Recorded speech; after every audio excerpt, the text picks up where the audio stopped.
I use monofilament thread in my work in a number of ways. A lot for my ditch stitching, and I'll explain that in a minute.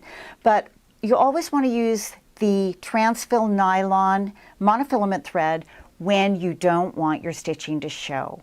That's one of the reasons that I use it in the ditch, because one of the cardinal rules, I think, of ditch stitching is that you don't want to see it. So if you use colored thread, and my apologies to everybody who I've ever quilted for, but I've never seen a perfectly pieced quilt. And so you get to that place where things don't quite line up, and if you're using colored thread, that mistake is going to show.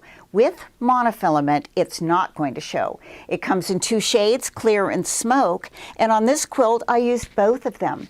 For the areas where I was stitching on the black, I used the smoke. I used the clear when I was stitching in the areas here in the yellow, which is lighter. If I'm in doubt, like if I'm working on a quilt that has red or purple or one of those kinds of colors, I will take one strand of each of the threads and see which one looks better, and then make my decision from there. Transfill is a new thread from Mettler, and it comes on a 1,000-meter spool.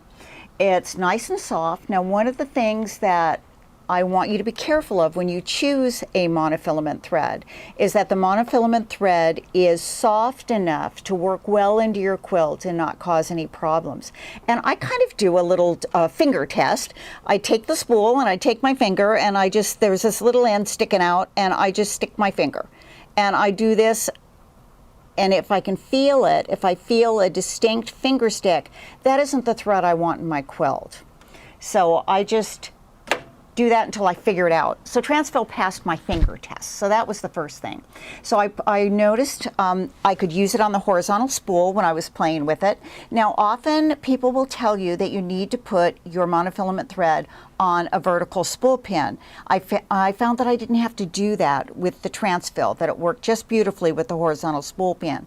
The other thing I want to point out is that I'm using my regular thread tension. I had to make no tension adjustment at all for this transfill thread. So I'm pretty happy with it. It's going to be my thread of choice when I don't want anything to show. So I'm going to work on this quilt. Some of you are familiar with my fluff and stuff technique, which is how I get big quilts through the machine.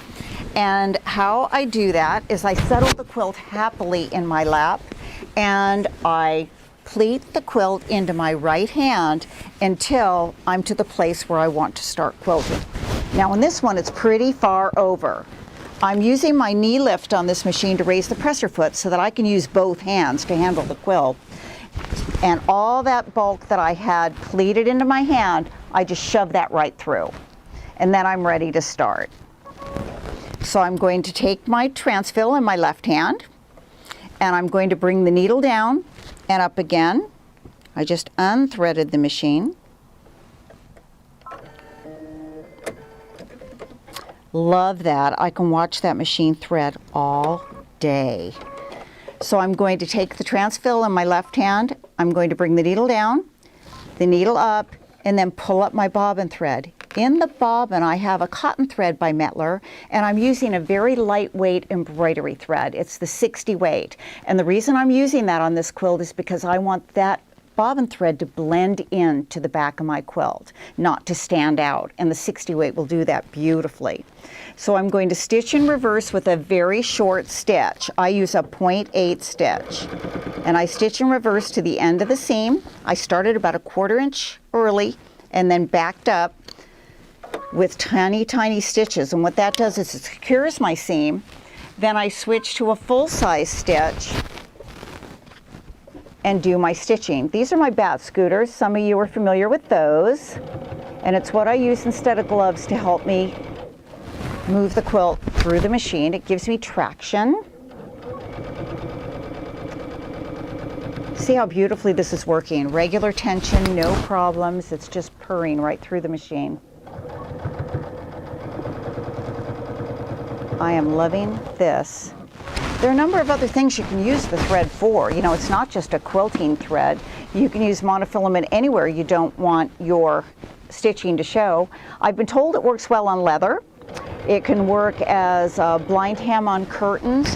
What about serging? You know, quite a few of the garments that we buy, particularly t-shirts when you buy them in the store, those are serged with monofilament thread.